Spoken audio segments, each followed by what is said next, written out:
I stood in the corner of the museum's marble hallway, my hands smoothing down the same navy dress I'd worn to 3 charity events over the past 2 years.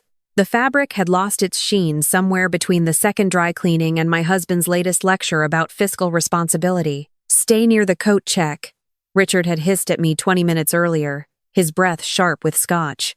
"The Pemberton Foundation people will be here, and I can't have you embarrassing me with small talk about art or whatever nonsense you used to go on about."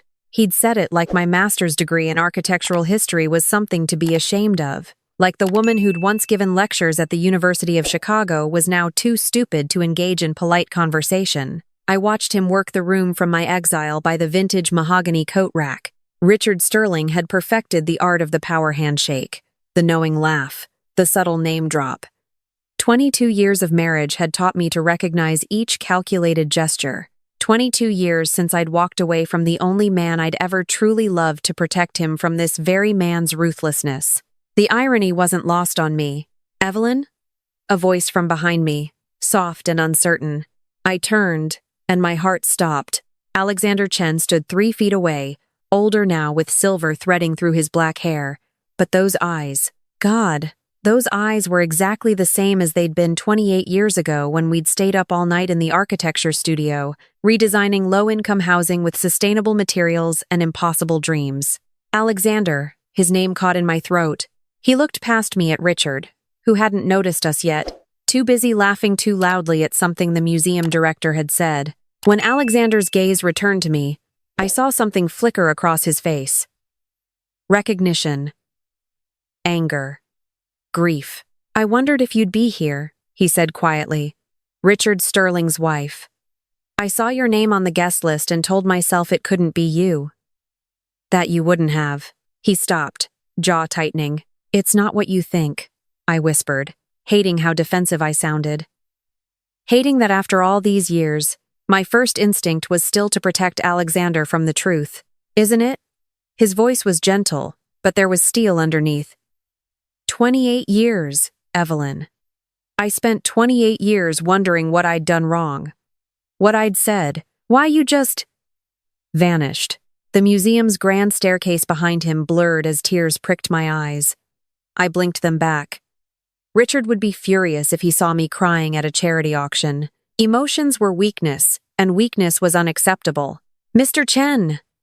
Richard's voice boomed across the hallway. He'd finally noticed us. What an unexpected pleasure. "Richard Sterling, Sterling Development Group." He thrust his hand out, that practiced smile, not quite reaching his eyes. Alexander looked at Richard's outstretched hand like it was a snake. Then, deliberately, he turned his back on my husband and focused entirely on me. "I'd like to see the new architecture exhibition," Alexander said, his voice carrying across the hallway. "Would you give me a tour, Evelyn? I remember you always had the most insightful perspective on sustainable design." Richard's face went from confident to confused to red in the span of 3 seconds. "I'm sorry, Mr. Chen, but my wife doesn't. I'd love to," I heard myself say. The words felt foreign in my mouth. When was the last time I'd said yes to something without checking Richard's expression first? Without calculating whether my answer would set him off later when we were alone? Alexander offered me his arm. I took it, feeling the solid warmth of him through his expensive suit jacket. As we walked away, I didn't look back at Richard, but I could feel his fury like heat against my spine. "You don't have to do this," I whispered, as we climbed the stairs toward the contemporary wing. "Richard will make things difficult for you. He knows people." "He can, Evelyn." Alexander stopped at the landing, turning to face me. "I own the building your husband's company operates from. I'm on the board of directors for 3 of his major investors.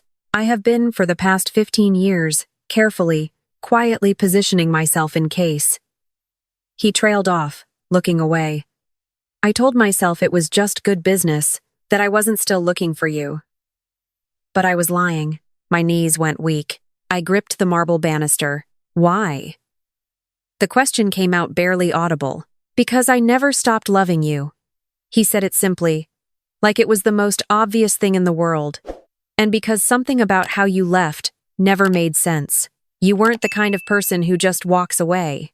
So I kept building, kept succeeding, kept waiting for the day when I'd understand why. We stood there on the museum staircase, the sounds of the auction beginning below us, and I felt something crack open inside my chest. Something that had been sealed shut for 28 years. I left because of Richard, I said. The truth, finally. You were starting your sustainable design firm. You'd gotten that initial funding from the Chicago investors. Remember? You were so excited. Alexander nodded slowly. Richard was finishing his MBA. We'd had a few classes together. He started pursuing me, and I kept saying no. I was with you. I loved you. We were planning to get married after graduation. I could see Alexander's jaw clenching, already understanding where this was going. He came to me one night, told me he had connections with the investors backing your firm. That if I didn't break up with you and give him a chance, he'd make sure your funding disappeared. That he'd personally destroy any chance you had of starting your business. Evelyn, you'd worked so hard. Your parents had sacrificed everything to send you to school. That firm was your dream, and you'd finally gotten someone to believe in you. I couldn't. My voice broke. I couldn't be the reason you lost it all, so I ended things. I told you I'd met someone else. That I wanted different things. And then I spent the next 7 years making myself numb enough to actually marry Richard when he asked. Alexander's hand came up to cup my face, his thumb brushing away a tear I hadn't realized had fallen. You should have told me. I know. I was 23, and terrified, and I thought I was protecting you. I would have chosen you over the firm, over everything. I know that too, now. But by the time I realized what I'd done, you'd moved to San Francisco. I heard your company had become successful anyway, despite Richard's threats, and I thought maybe I'd made the sacrifice for nothing. But I was already so deep into the life Richard had built around me. The isolation, the control, the constant reminders that I was nothing without him, that no one else would want me, that I was lucky he'd taken me on despite my obvious flaws. Alexander's expression went cold in a way I'd never seen before. What did he do to you? It doesn't matter now. It matters to me. I took a breath, steadying myself. The first year was okay. He was charming when he wanted to be. But gradually, things changed. He took control of our bank accounts. Said it was easier if he managed everything since he was better with money. I had to ask for every dollar I spent. He'd question every purchase, every coffee with a friend, every book I wanted to buy. Alexander's hand tightened on mine. He convinced me to stop working. Said his wife didn't need a career, that it reflected poorly on his success if I was still trying to prove myself professionally. I gave up my position at the university. I gave up consulting. I gave up everything that made me feel like myself, and you stayed. It wasn't a judgment, just a statement. I stayed because by the time I realized what was happening, I'd been so cut off from my old life that I didn't know how to leave. I stayed because he'd spent years convincing me I was difficult, demanding that I should be grateful he put up with me. I stayed because I believed I deserved this punishment for what I'd done to you. We'd reached the architecture exhibition. The main gallery was empty, most guests still downstairs at the auction. Models of buildings lined the walls, blueprints under glass cases, photographs of sustainable structures from around the world. Alexander stopped in front of a display featuring a series of low-income housing developments in San Francisco. We built these, he said quietly. Chen, Sustainable Design, the company you sacrificed everything for me to create. I looked at the beautiful buildings, the green roofs and solar panels and community gardens. Everything we'd dreamed about in those late nights at the studio. They're perfect, I whispered. They're empty. He turned to me. I built all of this, Evelyn. A billion-dollar company. Projects in 15 countries. Awards. Recognition. And none of it meant anything because the person I wanted to share it with was gone. Alexander. I never married. Never even came close. Everyone said I was married to my work. But the truth was simpler than that. I was waiting for you to come back, and when you didn't, I told myself it was because you were happy, that you'd found what you wanted, that Richard Sterling had given you everything I couldn't. He laughed, bitter. Then 6 months ago, I saw your name on a hospital donor list, Evelyn Hart Sterling. I looked into your life, and do you know what I found? Nothing. No professional affiliations, no social media, no publications, no trace of the brilliant, passionate woman who taught me to see buildings as living, breathing ecosystems. It was like you'd disappeared. I did disappear. I looked at the models of his buildings, unable to meet his eyes. Richard made sure of it. Not anymore. Alexander's voice was firm. I came to this auction specifically because I knew Richard would be here. I knew he'd bring you. I wanted to see for myself if you were okay. And now that I know you're not, he stepped closer. Evelyn, I'm not going to stand by and watch that man continue to control you. It's not that simple. The finances, the house, everything is in his name. I don't have access to money for a lawyer. I don't even have friends anymore who could help me. You have me. He said it with such certainty that I almost believed him. I have the best family law attorney in Illinois on retainer. She specializes in cases of financial abuse. And as for money, he pulled out his phone, typed something quickly. I just transferred $200,000 into a new account in your name only. The details will be emailed to you within the hour. I stared at him. You can't just... I can. And I am. You're not trapped, Evelyn. Not anymore. Richard made his fortune on the backs of unethical development deals and exploiting workers. I've spent the last 15 years carefully documenting every questionable transaction, every bribed official, every safety violation. I have enough evidence to bury him professionally and legally. Why? I asked. Why did you compile all of that? He looked at me like the answer should be obvious.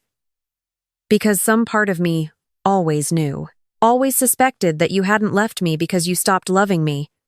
That Richard Sterling was exactly the kind of man who'd do whatever it took to get what he wanted. I couldn't save you then, but I could make sure I'd be ready to help you if the opportunity ever came. I thought about the years I'd spent believing I was alone, the nights I'd cried in the bathroom while Richard slept, the slow erosion of everything I'd once been.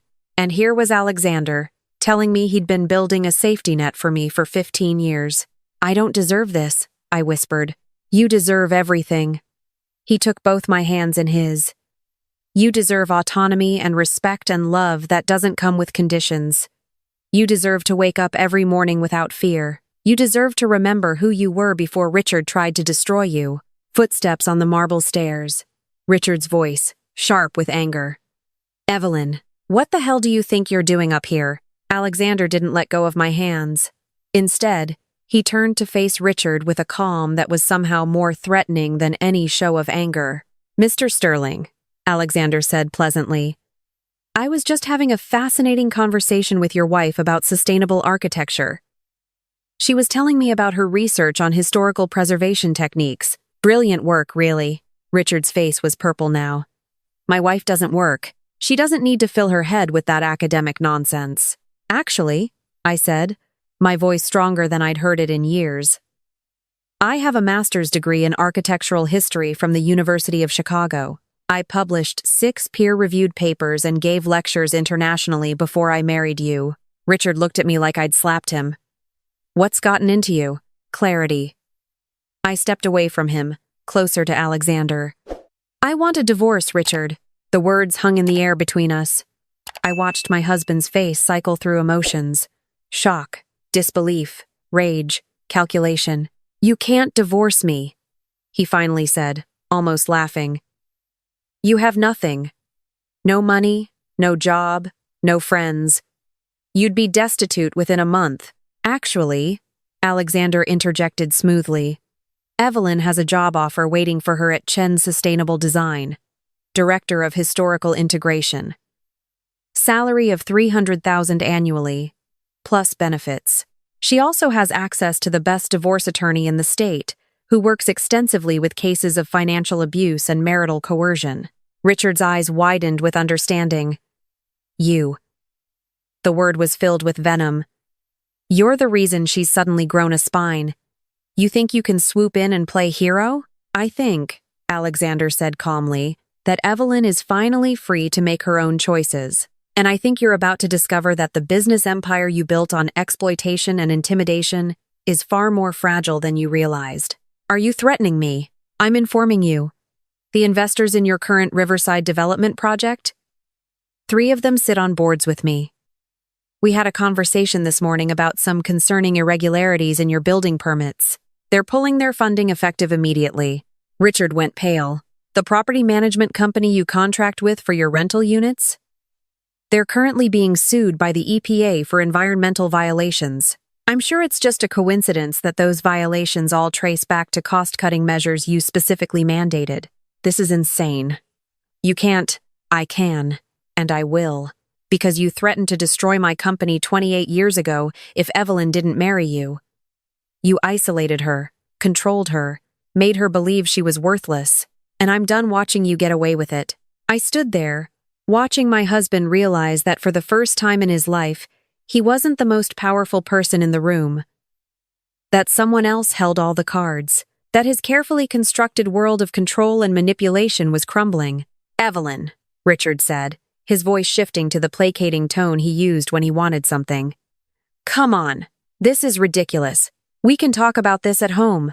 I'm not going home with you, I said. Each word felt like breaking through ice.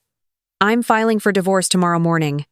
You'll be served papers within the week. And if you try to fight me on this, if you try to hide assets or drag this out or intimidate me the way you have for 22 years, Alexander will release every piece of evidence he has about your business practices to the state attorney general. You ungrateful, careful, Alexander said quietly. There are security cameras throughout this museum. I'd hate for footage of you verbally abusing your wife to become part of the divorce proceedings. Richard looked between us, realizing he'd lost.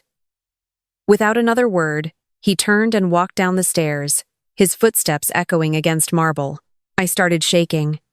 Alexander pulled me close, and I let myself collapse against him, crying for the first time in years.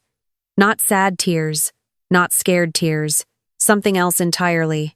Relief. The divorce took 4 months. Richard tried to fight it at first, hired an expensive attorney who attempted to paint me as mentally unstable, claimed I was having a breakdown. But Alexander's lawyer was better. She documented the financial abuse, the isolation, the pattern of control. She found witnesses, Richard's own employees who'd seen how he treated me at company events. She built a case so thorough that Richard's attorney advised him to settle. I got the house, half of the liquid assets, and my freedom. Richard got to avoid criminal prosecution for his business practices on the condition that he sell his company and retire from real estate development permanently. Alexander never pushed me to rush into anything. He gave me space to rediscover who I was. The job offer at his company was real, and I took it.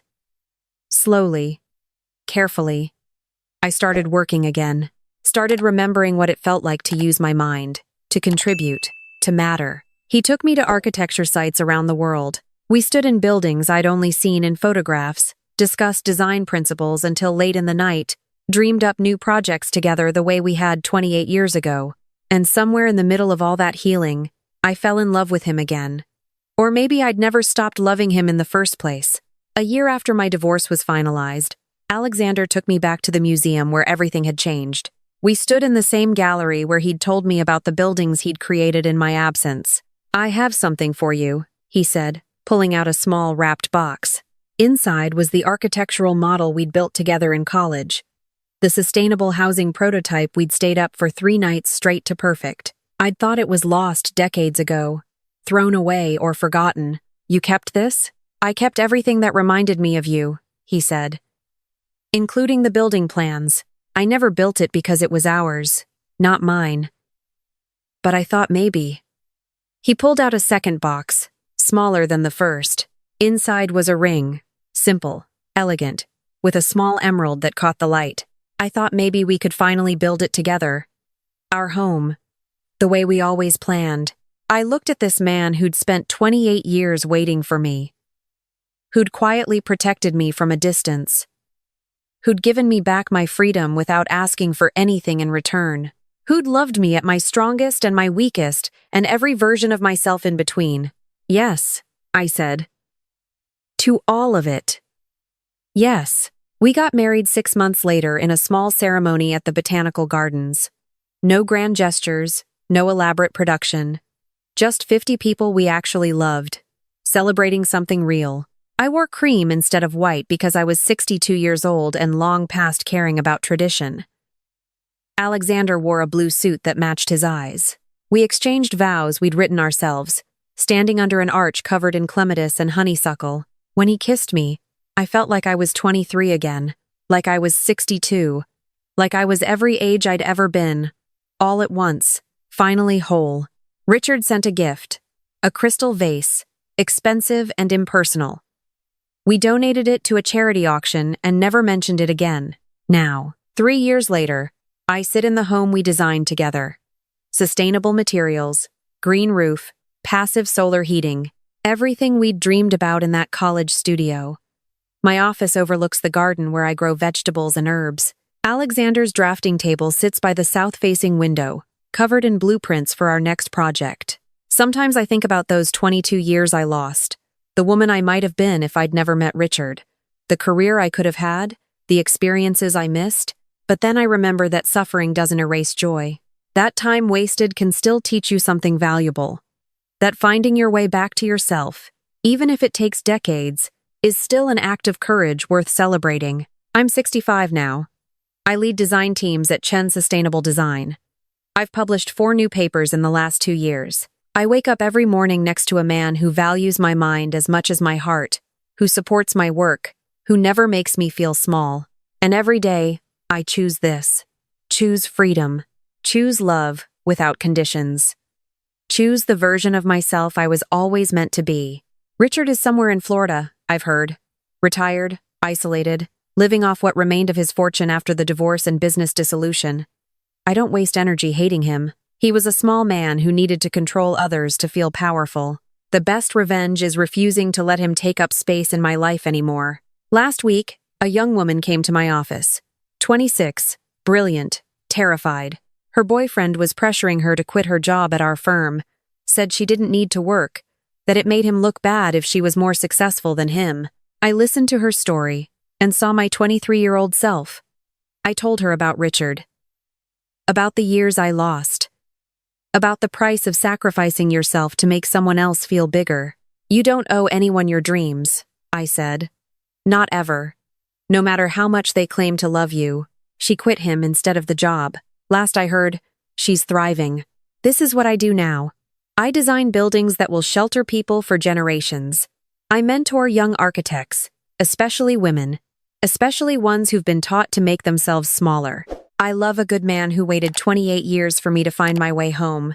And I forgive the 23-year-old girl who thought she was protecting the man she loved by destroying herself. She didn't know better. But I do. So I choose differently. Every single day, I choose the life I want instead of the life someone else demands. I choose my voice over silence. I choose partnership over control. I choose love that celebrates me instead of diminishing me. I choose myself. And that, finally, is freedom.